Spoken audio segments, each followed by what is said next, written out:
Okay, so I'm going to bring a message today. I'm in a most beautiful place. I kind of set this room up uh, before I left, sometime before I left, and they've kept it up mostly. This is a um, statue of Kuan Yin. Okay, now I'm going to introduce this to those of you who are my friends and family who are such staunch Christians. Um, when we look at things like this, like Kuan Yin, and I did have some trouble with adapting to these concepts, but Kuan Yin would be um, an emblem or a symbol or an emblem of what in some cultures call a deity, but she was a representation of the compassion of God. And so she would be ranked like right up there with the Christ, okay? So we understand that Jesus Christ was the most compassionate healer. And the story behind Kuan Yin would show her the same thing. So each culture, each religion, each well, I guess I'll put it just into religion, but most of the time it expands into cultures and our belief systems. Okay, we recognize the attributes of God in our fellow man. Okay, and some of these entities were at one point a person. Okay, that walked in the earth, and just like we have personified the Christ, okay, and we recognize the Christ as a compassionate healer. And so this emblem of Kuan Yin would be a representation of the compassion of God. Now, in Islam, there are parables and things, representations of 100 attributes of God. And it's you would say, let's see, like we say El Shaddai, okay, or Elohim, or Jehovah Rapha, and those kinds of things. There are Islamic names, okay, for the characters of God, all right? And so when people are bowing or chanting or uttering the names in their culture, in their tongue, um, they are, how I understand it and how I can explain it to you, they're not worshiping idols, okay? They are calling upon that aspect of God that perhaps they need to reflect upon, okay? Because the human mind, in our physical, with our physical limitations, we need something to wrap our brains around, okay? Our intellect. Unfortunately, the ego goes in there and plays with that and causes us to judge one another or think that we know something that another doesn't because they are quote unquote worshiping idols. And so this statue is in here as a symbol, okay, of the passion and the compassionate healing grace of God. And this room I set up before I left quite some time ago, after we took down the library to become, we call it the community room. I always called it the healing room.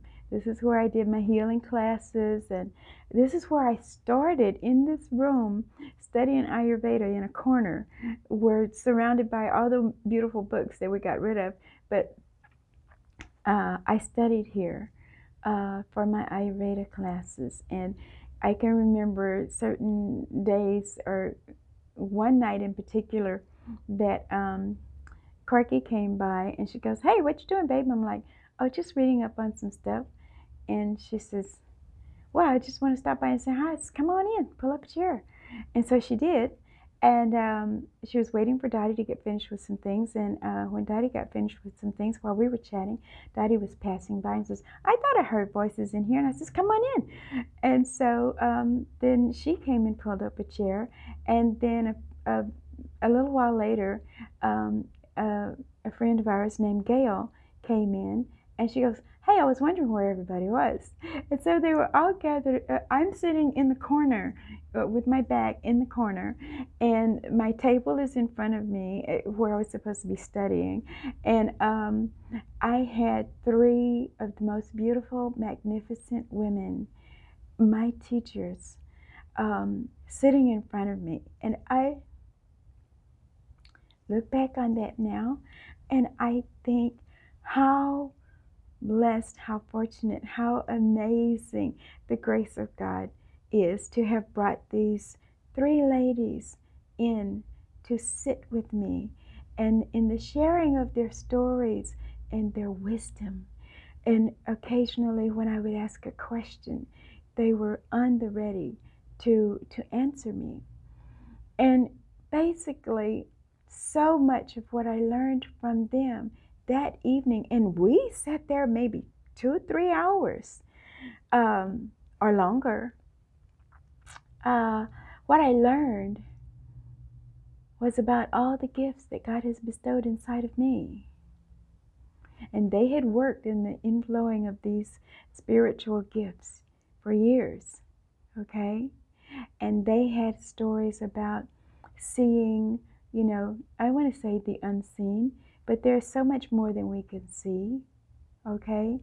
In a different culture, in a different scenario, in metaphysics, or metaphysical circles, what I do as being able to feel or hear the essence of deceased loved ones and get messages from them would be called clairsentience, okay?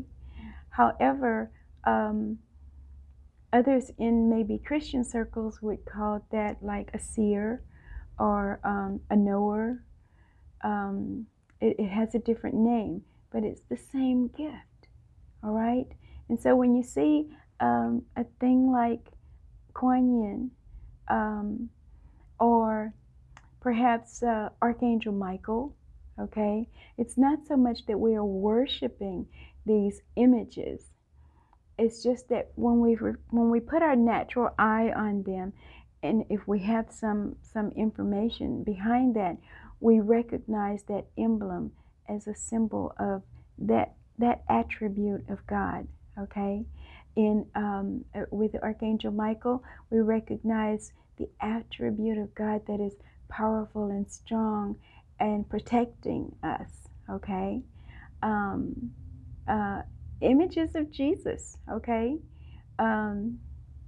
would cause us to reflect on the compassionate healing and the unconditional love of God, all right? And just so many things. You have to connect your dots. And I had a lot of dots that were connected for me out here that helped me in my spiritual growth. And there are scriptures that says, my people perish for a lack of knowledge. And then further down the road, there's another scripture that says, in addition to knowledge, gain understanding. Okay? And then there's another one that says, and I'm totally paraphrasing, but it encourages a young man. It's from, I think, a father to a son or a mother to a son, and he's told to attain wisdom, okay? And I know this one in the New Testament, in James, it says, if anyone lack wisdom, let him ask of God, who upbraideth not, but gives freely, okay, and abundantly, all the wisdom that you need. And so get the knowledge, and then get some understanding behind that knowledge. And then comes wisdom, and ask God, how do I understand this? And what makes me wise about this? Solomon was given a choice. What do you want? God says, what do you want? And Solomon asked for wisdom. All right? And so the way to attain wisdom is going to be through gaining knowledge, gaining understanding, asking for the wisdom. All right? So don't judge your brother or sister because she may have an object or an emblem that she reaches for or utters the name of when she's praying or when she's crying, or he or she, or when they're in a place where they need a certain thing, a certain aspect, a certain character, a certain attitude of God, character of God within their lives. All right? It's been amazing to come back here, although I'm coming to gather my things to complete my transition back to Texas. I know that I am welcome here, I am loved here, I will return here as much as possible. This too is home, and I learned so much, and I have such wonderful memories and pleasurable experiences here. Okay, that might be all for today. I'm going to take just a moment and check in with Spirit. Yeah. And Spirit says, above all things, dear ones, ask for wisdom, attain knowledge, and strive for understanding.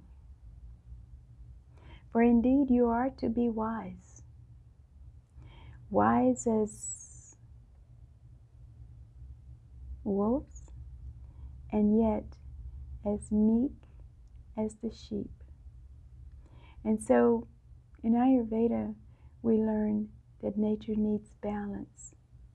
And so in this spirit, I'm reminded of the story of the Indian chief who a little brave came to him and says, I've got these two wolves that are inside of me. One seems to be good and one seems to be dark and bad. And as the conversation went on, the chief asked him, says, what do you want from me? He says, I need to know. They're at battle all the time. I just need to know which one wins. And the chief told him, the one you feed.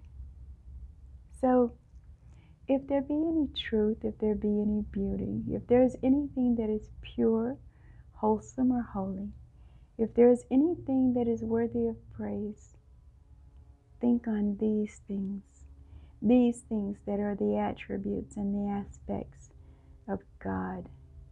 God, that which you know as your consciousness, because we don't see God. There's not really a picture of God. We have given even God the image of our physical form with 2 arms, 2 legs, maybe wool hair or bronze legs and all these things, because we're struggling to create something that the mind can hold on to. But I want you to kick your mind out of gear, okay, and kick the sides out of the box and come to know the purity of the essence of God, which is perfected love. And when you can close your eyes and get into that place, I had a little bit of help because I absolutely managed to fall into this little rabbit hole.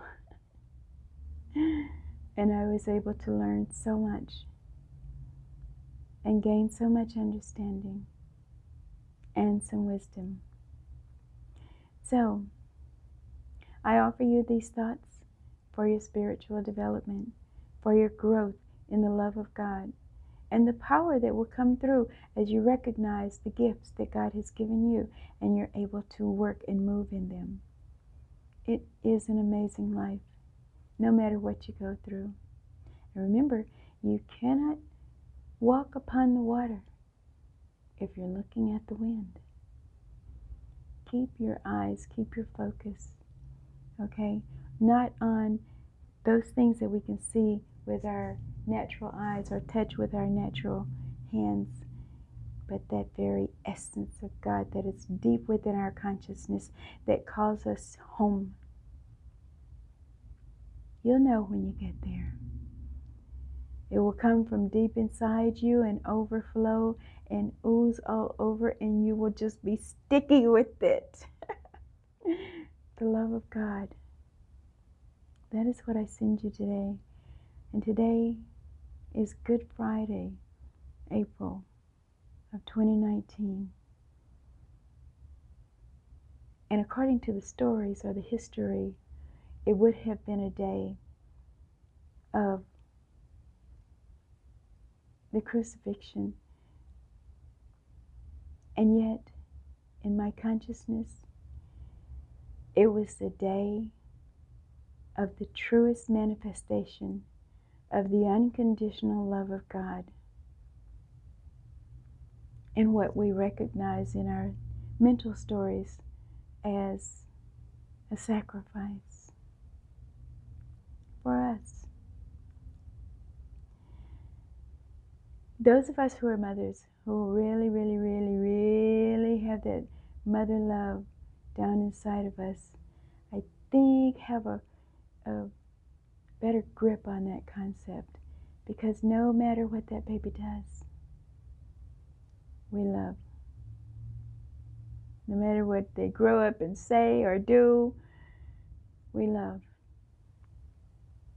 No matter how far away they go, we're still sitting right in the same place when they come home. And we love. And we give and we nurture. Even through the tears, the fears, we find the joy in all of that we have created. God does the same. Remember, God loves us all just the way we are. You have a glorious day.